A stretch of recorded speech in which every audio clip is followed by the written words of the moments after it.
अस्सलामुअलैकुम जी, मेरी प्यारी प्यारी बहनों, सहेलियों, सखियों, सब कैसे हैं। उम्मीद है कि सब ठीक ठाक होंगे। अल्लाह पाक अब सबको हंसदा वासदा नाचता पायदा रखे, इलाही आमीन। तो जी इस दिन तो हम भी बड़ा नशे भजे, यानी कि हमने बड़ी मेहनत की। मेहनत क्या थी, बस घर के काम ही थे जो कि थोड़े एक्स्ट्रा हो गए थे। आज के दिन मैं आपके साथ शेयर करती हूँ, पूरा व्लॉग एंड तक देखिएगा, इंशाल्लाह आप लोगों को ना मज़ा आएगा। इसमें ना हर किस्म के लोगों के लिए एंटरटेनमेंट है, समझ लें। जिनको गार्डनिंग का शौक़ है उनके लिए गार्डनिंग के क्लिप्स मैंने डाले हैं, जिनको कुकिंग का शौक़ है उनके लिए कुकिंग है, जिनको बेकिंग का शौक़ है उनके लिए बेकिंग के भी क्लिप्स डाले हैं। तो सारा कुछ बड़ा मज़ेदार होने वाला है।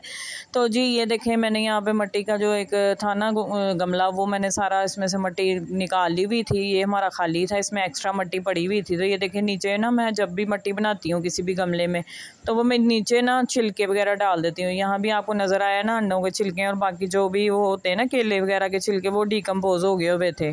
तो बस अंडों के छिलके ये होता है कि वो काफ़ी लेट डिकम्पोज होते हैं, तो वो भी थे। खैर यहाँ पे मेरे पास 2-3 अंडों के और छिलके हो गए हुए थे, वो मैंने साथ नीचे वाली लेयर में डाल दिए। पहले सबसे ड्राई मिट्टी की लेयर ऊपर, फिर मैंने छिलके पत्ते जो भी मेरे पास होता है ना, फिर मैं एक लेयर उसकी डाल देती हूँ।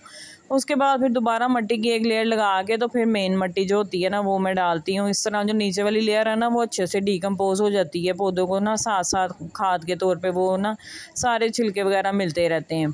तो इस तरह पौधों की ग्रोथ जो है ना, वो बहुत अच्छी होती है और मिट्टी भी बड़ी सॉफ्ट हो जाती है खाद की वजह से। यहाँ पे भी मैंने ये जो काली काली आपको नज़र आ रही है ना मिट्टी में, ये गोबर की खाद है। ये थोड़ी सी मैंने मिक्स की थी ताकि हमारा जो पौधा है ना, वो अच्छे से इसमें ग्रो करे। जो सारे पौधे हम लाए थे ना, उसमें से तकरीबन सारे हमने जो है ना कर दिए थे सेटमेंट अपने नए गमलों में, क्योंकि नर्सरी से मैं छोटे लाई थी गमले, तो बड़े गमलों में करने थे, वो कर दिए थे। बस एक जतरूफा रह गया था, वो मैंने कहा था कि मैं बड़े गमले में करूँगी, क्योंकि उसकी हाइट है ना वो काफ़ी ज़्यादा हो जाती है, वो काफ़ी अच्छा ग्रो करता है जब उसको बड़ा गमला देते हैं। तो वो पहले भी हमारे पास था ना, तो मैंने बाल्टी में लगाया हुआ था, तो बहुत अच्छा ग्रो करता था। बिल्ली ने खाना ख़राब करके ना, तो वो तो हमारा बेचारा मरहूम हो गया। अब ये हमारे पास जो नया है ना, तो ये भी बड़ा अच्छा हेल्दी वाला था। तो ये होता भी है ना, बड़ा सख्त जान है इसमें, इसको सर्दी गर्मी में कुछ भी फ़र्क नहीं पड़ता। ये बड़ा अच्छा ना, ऐसे इसके पत्ते वगैरह सही रहते हैं, ना झड़ते हैं, ना ख़राब होते हैं, ना पीले होते हैं, तो बड़े अच्छे रहते हैं। तो इस वजह से हमने दोबारा ये ले लिया था। परमानेंट पौधा है, इसको आप घर में लगाएं तो इसके फूल भी रेड कलर के बड़े प्यारे लगते हैं, पत्ते भी बड़े प्यारे होते हैं, लंबे लंबे से ना, ऐसे देखें आप। खैर मैंने इसको रिपोर्ट करके पानी शानी दे दिया। पानी इस टाइम आपने भर के देना है, क्योंकि मिट्टी सारी ड्राई थी, तो इस वजह से मैंने ना पहले वाला पानी जो एक बाउल डाला वो नीचे हो गया, मिट्टी में जज्ब हो गया फटाफट ही, क्योंकि मिट्टी बहुत अच्छी होती है। ये भी एक निशानी होती है अच्छी मिट्टी की, कि उसमें पानी जो है ना वो ठहरता नहीं, खड़ा नहीं होता, फटाफट जज्ब हो जाता है। तो उसकी वजह से ना हमारे पौधे अच्छे रहते हैं। जिस मिट्टी में पानी खड़ा होता है ना, समझ लें वो मिट्टी हार्ड है, तो पानी खड़ा रहने की वजह से ना फिर जड़ें भी गलने का ख़तरा होता है, तो पौधा ख़राब हो जाता है। तो आपने इस तरह ही अच्छी सी मिट्टी बना लेनी है। कोई भी आप पौधा लगाएं इसमें वो अच्छा चलेगा इंशाल्लाह। इसको अब हमने रिपोर्ट कर दिया। इसको अब 2-3 दिन के लिए शेड में रख देंगे, ताकि जो डायरेक्ट सनलाइट है वो इसको ना पड़े। तो जब 2-3 दिन गुजर जाएंगे, ये सेटमेंट हो जाएगा अपनी जगह पे, अपने नए घर में, क्योंकि ये हम रुखसत करा के लाए हैं। हमारी ये नई नई दुल्हन है, इसको 2-3 दिन देंगे हम सेटमेंट होने के लिए। उसके बाद फिर हम इसको ना गर्मी में तपश में ज़रा ना इसकी खीर पकवाई करेंगे, मतलब इसको गर्मी में खड़ा करेंगे किचन में। मतलब ये है कि सूरज के सामने फिर इसको ले आएंगे। खैर ये मैं बोंगियाँ मारी थी, आप लोगों ने इसको सीरियस नहीं लेना। इसको हम सेटमेंट कर देंगे। और आज मैं सारे सेन की सफाई कर रही थी। आपको पता है पौधे रखने का काम तो बड़ा मज़ेदार होता है, लेकिन इसके साथ काम भी बहुत ज़्यादा बढ़ जाते हैं। पत्ते, गंद, मिट्टी, ये सारा कुछ भी इनके साथ फिर ना साथ साथ मैनेज करना पड़ता है। और बड़ी मिट्टी और गंद हो गया हुआ था, ये देखें हशर हुआ हुआ था सेन का। पहले मैंने सारी झाड़ू दी, बिल्लियों ने भी इतने गंद डाले हुए थे सारे, मैंने ना बड़ी मुश्किल उल्टी रोक के ना सारा गंद उठाया। उसके बाद फिर मैंने ये जो है ना बोतलें, ये कूलर में से निकलती हैं, तो ये हम लोगों ने निकाल दी हुई थी कि हमें वज़न डालना है। कूलर की जितनी हवा ठंडी होती है हमें तो उतनी ही लगती है, इससे कोई ख़ास फ़र्क नहीं लगता। इस वजह से हम लोगों ने ये ना निकाल के रख दी हुई थी काफ़ी देर से। तो मैंने फिर इनको भी साफ़ कर लिया धोते हुए ना सेन को, तो ये साफ़ सुथरी होकर बड़ी अच्छी लग रही थी। अब इनको दोबारा कूलर में लगा देंगे। तो ये देखें जो रूफा मैंने साइड पे ना, इधर जो सीढ़ियों की नीचे वाली जगह होती है ना शेड में, इधर रख दिया था। और ये देखें लंटाना के भी फूल कितने प्यारे खिलने शुरू हो गए हैं। ये जो मैंने शेड में रखे थे, ये सारे आज मैंने इधर निकाल के सेट कर दिए हैं धूप में, क्योंकि 2-3 दिन हो गए हैं। ये मरवा के भी पौधे फूल हैं, अब ये निकलेंगे इंशाल्लाह। और ये बेल है सदाबहार की, यहाँ पे मनी प्लांट लगा हुआ है। और ये जो नए हैं ना, इनको अभी कहीं पे ना एडजस्ट करना है। इनका मेरा दिल कर रहा था कि मैं ना वो हैंगिंग बास्केट मंगवा के ना तो उसमें फिर लगाऊं। खैर यहाँ पे हम आ जाते हैं अपनी बेकिंग की तरफ। बेकिंग में हम लोग बना रहे हैं नान खताई, खलीफा दी नान खताई मुखरे जपाई, बड़ा मज़ा आई। तो जी हम लोग ये बनाएंगे, ये भी बड़ी मज़ेदार बनती हैं। तो मेरी बेटी ने बड़ी फरमाइश की हुई थी, बड़े दिन से कह रही थी, तो आज मैंने कहा चलो बना ही देती हैं, इस बेचारी गरीब की भी सुन ही लेते हैं। यहाँ पे घी है, यहाँ पे मैंने ना पौना कप घी लिया है। 1 कप लिखा होता है रेसिपीज़ में, लेकिन मैंने पौना कप लिया था। इससे भी बड़ी अच्छी बन जाती हैं, फिर हम क्यों अपना घी ज़ाया करें, अपनी सेहत ख़राब करें ज़्यादा। खैर यहाँ पे डाल दिया सास। इंग्रेडिएंट्स की जो क्वांटिटी है वो मैं लिखती जा रही हूँ। तो यहाँ पे चीनी है, वो पिसी हुई है। ये मैंने ना रात को पीस के तो वो कप में ना मेजर करके रख ली थी, तो वो कप का ही ना पूरा खोपा बन गया हुआ था। इसको हमने उल्टाया ना, तो ये कप ही बना हुआ था पूरा। खैर बीटर से इसको अच्छी तरह हमने मिक्स करके इसकी गुटलियाँ शुटलियाँ तोड़ लेनी है। मैंने ना इसके अंदर ही इलायची डाल के इसको पीस लिया था, ताकि मुझे बाद में अलग से इलायची ना पीसनी पड़े। आप लोग भी ऐसे कर सकते हैं, अगर आपने साथ में पीसनी है तो 3-4 इलायचियाँ डाल के पीस लें। अगर नहीं तो फिर आप अलहदा से जब सूखे इंग्रेडिएंट डालेंगे ना, मैदा वगैरह, तो तब साथ आप इलायची भी डाल दीजिएगा पाउडर करके। यहाँ पे अब मैं सारे सूखे जो इंग्रेडिएंट्स हैं, पहले इसको घी को चीनी को अच्छी तरह मिक्स कर लेना है, हल्का सा ना वाइट सा हो जाए, ताकि इसकी ना चीनी की जो समझ लें अच्छी तरह मिक्सिंग हो जाए घी के अंदर। बिल्कुल भी इसके ना दाना वगैरह नहीं रहना चाहिए। खैर वैसे तो पिसी होती है, इतना मसला नहीं होता, लेकिन अच्छी तरह इसको मिक्स कर देना। और घी मैंने ठंडा लिया था, वो मतलब बिल्कुल मेल्टेड नहीं था। 10-15 मिनट ना फ्रिज में रख के आपने ना इसको नॉर्मल सा कर लेना, बिल्कुल मेल्ट हुआ हुआ ना में हो और ना ही जमा हुआ हो, इस तरह होना चाहिए घी। तो ये डाल के मैंने फिर बेकिंग पाउडर भी डाल दिया और बेसन भी डाल दिया था, सूजी भी डाल दी थी। सूजी मैंने वैसे इसमें पहली दफ़ा डाली है, पिछली जब भी मैंने बनाई है ना मैंने सूजी नहीं डाली, मैं मैदा और बेसन ही डालती हूँ। इस दफ़ा सूजी भी मैंने काफ़ी रेसिपीज़ में देखी हुई थी, तो मैंने कहा चलो थोड़ी सूजी भी डाल के देख लेती हूँ। तो मैंने 1 टेबल स्पून ना सूजी भी डाल दी थी। कोई ख़ास फ़र्क तो मुझे टेस्ट में लगा नहीं था, वैसी ही थी जैसी बनती होती हैं, बड़ी मज़ेदार खस्ता करारी। तो आप लोग भी बनाइएगा। जिन लोगों को चाय पसंद है, चाय के साथ कुछ ना कुछ शाम को खाते हैं, उनके लिए भी बेस्ट ऑप्शन है। अपने हाथ की बनी हुई घर की साफ़ सुथरी खटाइयाँ खाएं, और आसान भी बड़ी होती हैं। अपने घर में आप बना लें आराम सुकून से, बस डो करें, इसको अच्छी तरह मिक्स करें और फिर इसको ना आप बेक कर लें आराम से। मुझे तो बेकिंग जो है ना कुकिंग से ज़्यादा आसान और मज़ेदार लगती है। कुकिंग में सर पे खड़े हो के होता है कि जी ये अब ये करना है, स्टेप ये करना है। बेकिंग में इस तरह का कोई भी नहीं होता, आराम से हम बेक होने के लिए रख देते हैं। जिनके पास ओवन है इस हिसाब में, उसको तो ज़्यादा आसानी लगती है कि खुद ही वो टाइम पे बंद भी हो जाता है। लेकिन प्रेशर पतीले में बेकिंग करने का ये होता है कि खुद टाइम के हिसाब से चेक करना पड़ता है। लेकिन मैं तो अब आदी हो गई हुई हूँ, मैं तो पतीले में हमेशा से कर रही हूँ बेकिंग, तो इस वजह से ना कोई इशू नहीं होता है। मैंने ना ये बना के ना बैटर मिक्सचर, तो इसको मैंने ना फ्रिज में थोड़ी देर के लिए रखवा दिया था मोमना से, तो ये इसने फ्रिज में रख दिया था। इधर अब हम लोग दोपहर का खाना खा रहे थे, मैंने कहा उतनी देर हम लोग ना खाना खा लेते हैं।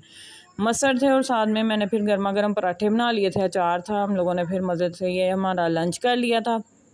छोटा पराठा मुंतहा का था, छोटी सी मेरी मुंतहा है ना, उसका मीठा सा छोटा सा पराठा था। खैर यहाँ पे मैंने फिर ना ट्रे के अंदर घी लगा के, आप ऑयल भी लगा सकते हैं, और उसके ऊपर ना मैदा डाल के तो उसको अच्छी तरह ना फैला लेना है। एक्स्ट्रा मैदा जो है वो हमने निकाल देना, बस इतना होना चाहिए कि ये कोट हो जाए ट्रे अच्छी तरह।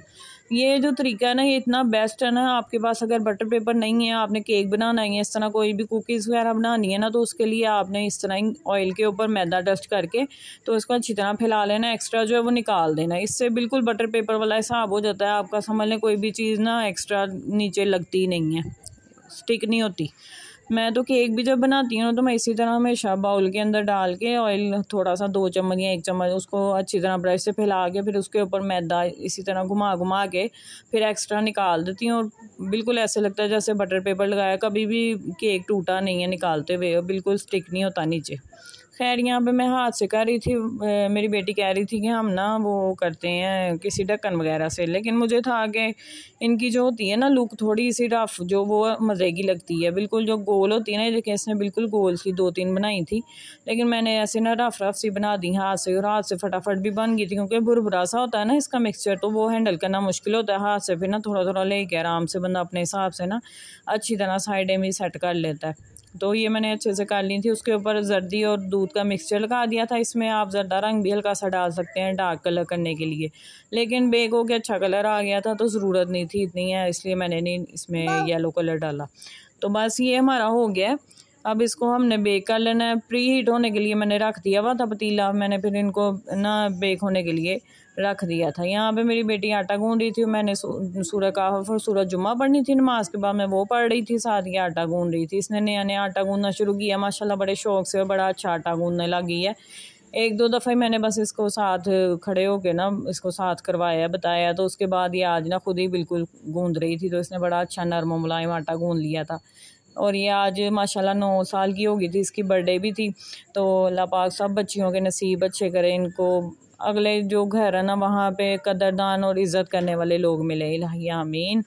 यहाँ पे फिर मैं आ गई थी बेक होने के लिए, रखने के लिए पतीला, क्योंकि प्री हीट हो गया हुआ था, अच्छी तरह आग तेज़ कर दी थी। पहले गैस चली गई हुई थी तो मैंने फिर रखी नहीं थी, मैंने ऐसे ही ट्रे उठा के ना तो फ्रिज में रख दी थी। तो इससे कोई फ़र्क नहीं पड़ता, आप भी ऐसे आराम से ना इसको फ्रिज में रख सकते हैं।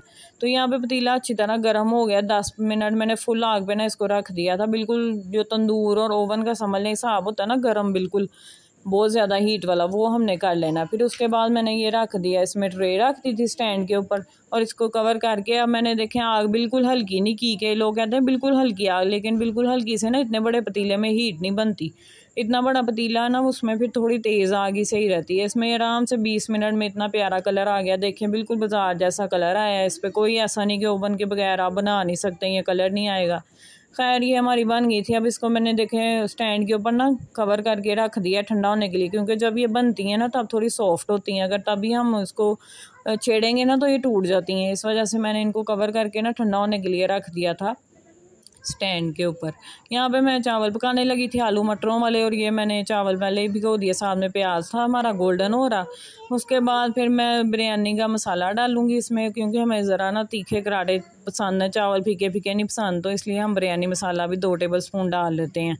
तो इस वजह से मैंने डाल के बिरयानी मसाला भी इसमें साथ भून लेना है। यहाँ पे मैंने 1 टमाटर और 5 हरी मिर्चें ले ली, साथ में 1 टेबल स्पून लहसुन अदरक का पेस्ट डाल दिया था। जब प्याज थोड़ा सा गोल्डन हो गया ना तो इसको डाल के हम मसाले को साथ में, मैंने मसाले भी साथ ही डाल दिए थे, क्योंकि इस टाइम में बड़ी थक गई थी। आपको पता है घर के कामों के साथ साथ जब एक्स्ट्रा कोई चीज़ें हम बनाने लग जाते हैं ना तो फिर एक्स्ट्रा समझ ले थक जाते हैं। तो इस टाइम में काफ़ी थक गई थी, बस मुझे यही था कि मैं ये चावलों का करूँ, नमाज़ पढ़ूँ, उसके बाद फिर मैं बस ना लेट जाऊँ।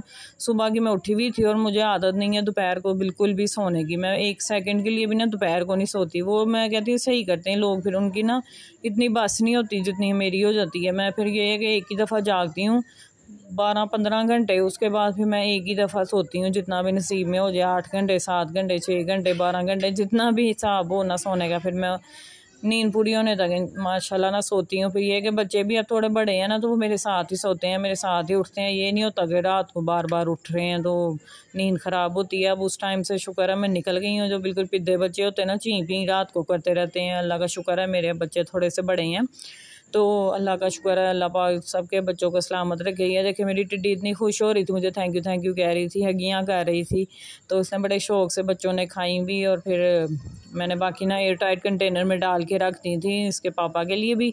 वो जब खैर से रात को काम से आएंगे तो वो फिर खुद ही खा लेंगे। हम लोग तो आजकल ना उनके आने से पहले ही सो गए होते हैं, क्योंकि हमारी रूटीन इस तरह की बनी हुई है। फिर मैंने बस मगरिब इशा की नमाज़ पढ़ ली, उसके बाद सूरह वाक़िया पढ़ लेती हूँ, सूरह मुल्क पढ़ लेती हूँ, वो पढ़ ली। चावलों को दम दिया हुआ था वो खोला, खाना शाना खाया, अल्लाह पाक का शुक्र अदा किया। अल्लाह ताला ने इतनी सारी नेमतें दी आज के दौर में भी। मिलूँगी नेक्स्ट में, अल्लाह हाफिज़।